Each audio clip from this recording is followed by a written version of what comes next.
দীর্ঘদিন পর আমিরে জামাত ডাক্তার শফিকুর রহমানের সভাপতিত্বে ও বাংলাদেশ জামাত ইসলামীর সেক্রেটারি জেনারেল অধ্যাপক মিয়া গোলাম পরোয়ারের সঞ্চালনায় জামাত ইসলামীর পূর্ণাঙ্গ কেন্দ্রীয় কর্ম পরিষদ বৈঠক করা সম্ভব হলো। নিকট অতীতে পূর্ণাঙ্গ সদস্যদেরকে নিয়ে এ ধরনের বৈঠক সম্ভব হয়নি।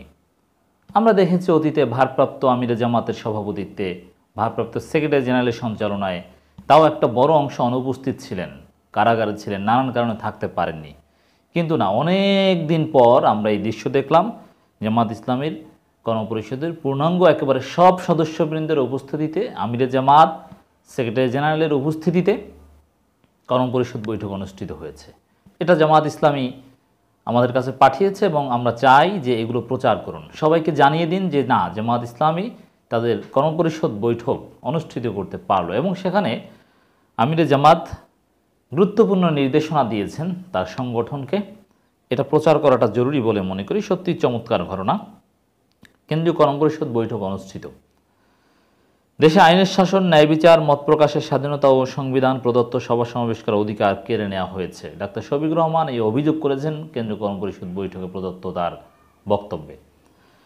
বাংলাদেশ জামাত ইসলামীর কেন্দ্রীয় কর্মপরিষদের এক বৈঠক সংগঠনের আমির ডাক্তার শফিকুর রহমানের সভাপতিত্বে অনুষ্ঠিত হয়। বৈঠকে কেন্দ্রীয় কর্মপরিষদের সদস্যগণ উপস্থিত ছিলেন।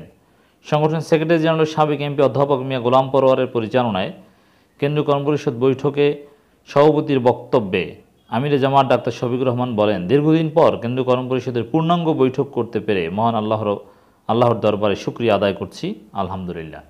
দীর্ঘদিন পর পূর্ণাঙ্গ বৈঠক। একসময় এটা আমাদের কাছে ড্রিম ছিল যে কবে আসবে সেই দিন যেদিন ডাক্তার শফিকুর রহমান সভাপতিত্ব করবেন, সঞ্চালনা করবেন সেক্রেটারি জেনারেল অধ্যাপক মিয়া গোলাম পরোয়ার। তো সেই দিন অবশেষে এসেছে, আলহামদুলিল্লাহ, আমরাও শুকরিয়া করছি।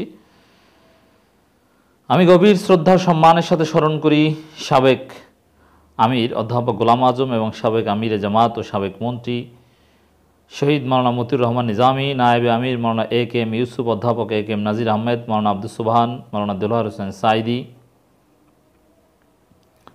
সাবেক সেক্রেটারি জেনারেল সাবেক মন্ত্রী শহীদ আলী আহসান মোহাম্মদ মুজাহিদ, সাবেক সহকারী সেক্রেটারি জেনারেল জনাব মোহাম্মদ কামরুজ্জামান ও জনাব আব্দুল কাদের মোল্লাহ এবং কেন্দ্রীয় নির্বাহী পরিষদ সদস্য জনাব মীর কাশেম আলীকে মহান আল্লাহ রাব্বুল আলামিন তাদের সকলের শাহাদাত কবুল করুন এবং তাদের জান্নাতের উচ্চ মাকাম দান করুন।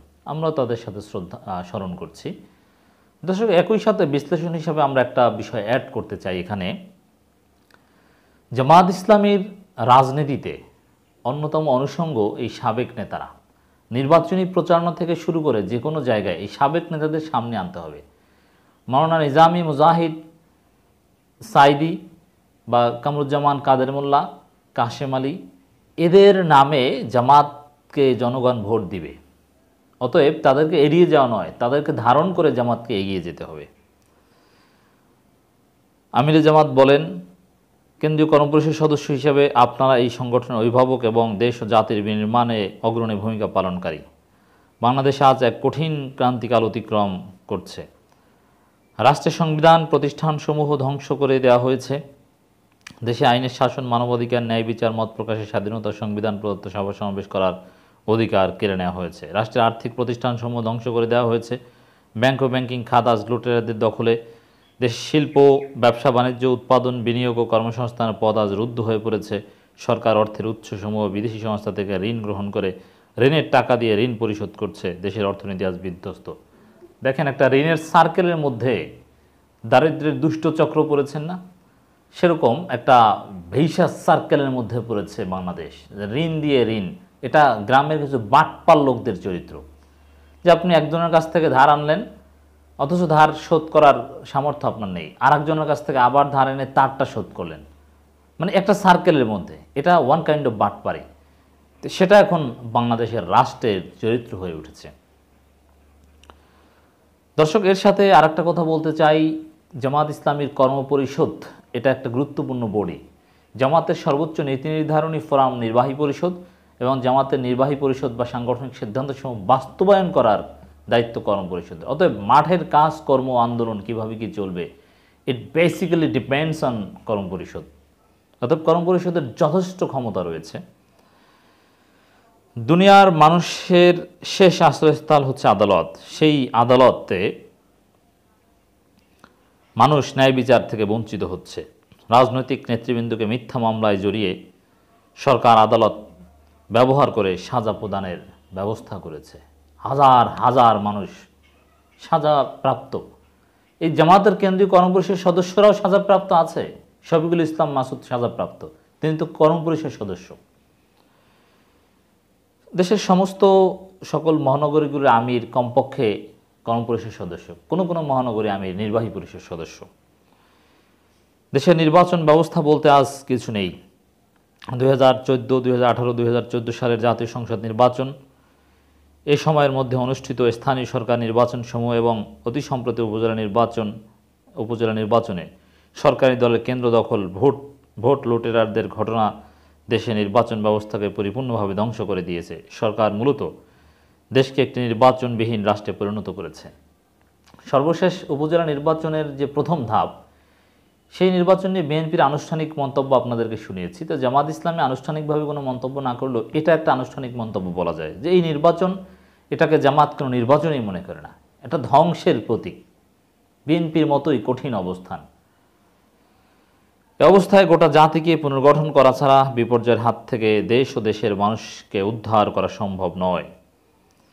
আমি কর্মপরিষদের সদস্যদেরকে দরদি মন নিয়ে দেশ ও জাতির কল্যাণে ভূমিকা রাখার আহ্বান জানাচ্ছি। অন্যদের নিজেদের সর্বপ্রথম দায় ইলাল্লাহ হিসেবে ভূমিকা পালন করতে হবে। মানুষকে সচেতন করতে হবে। জাহান্নামের আযাব থেকে নিজেদের পরিবারবর্গ, প্রতিবেশী সমাজ ও দেশকে বাঁচাতে হবে। কত সুন্দর কম্বিনেশন, দুনিয়া এবং আখিরাতের পারফেক্ট কম্বিনেশন জামাত ইসলামীর দর্শন। রব্বানা আতিনা ফিদ দুনিয়া হাসানাতু ওয়া ফিল আখিরাতি হাসানা, মানে দুনিয়াও হাসানা, আখিরাতেও হাসানা। জামাত ইসলামের মূল দর্শন কিন্তু এটা। অনেকে আখিরাতের হাসানা খুঁজতে গিয়ে দুনিয়ার হাসানা বাদ দিয়ে দেয় না, আগে দুনিয়ার হাসানা তারপরে আখিরাতের হাসানা। তবে দুনিয়ার হাসানা উদ্দেশ্য হচ্ছে আখিরাতের হাসানা। এটাই জামাত ইসলামের দর্শন। এটাই আমিরে জামাত কর্মপরিষদ সদস্যদেরকে স্মরণ করিয়ে দিয়েছেন। আমিরে জামাত বলেন, সংগঠন কর্মপরিষদ সদস্য হিসেবে আমাদের সবাইকে সাধারণ মানুষের কল্যাণের জন্য কাজ করতে হবে। নেতারা জনবান্ধব হলে সংগঠনের জনসমর্থন যেমন বৃদ্ধি পায়, তেমনি এটা গুরুত্বপূর্ণ একটা নসিহত যে নেতাদেরকে জনবান্ধব হতে হবে। তা এটা জামাতের একটা পরিবর্তিত দৃষ্টিভঙ্গি। মানে এক সময় বা জামাতের আগের নেতাদের ক্ষেত্রে আমরা দেখতাম তারা সংগঠন বান্ধব, কিন্তু জনবান্ধব নয়, জনসম্পৃক্ততা খুব কম ছিল, কিন্তু সাংগঠনিক তুখোর নেতা। কিন্তু না, জামাতকে আরও বেশি সম্প্রসারিত হতে হবে। একজন নেতাকে সংগঠন বান্ধব বা সাংগঠনিক হতে হবে, অ্যাট দি সেম টাইম তাকে জনবান্ধব হতে হবে, যেটা একসময় ঘাটতি ছিল জামাত নেতাদের। খুব কম নেতা ছিল যারা জনবান্ধব সাংগঠনিক নেতা, কিন্তু না, জনবান্ধব হতে হবে, সাংগঠনিক হতে হবে।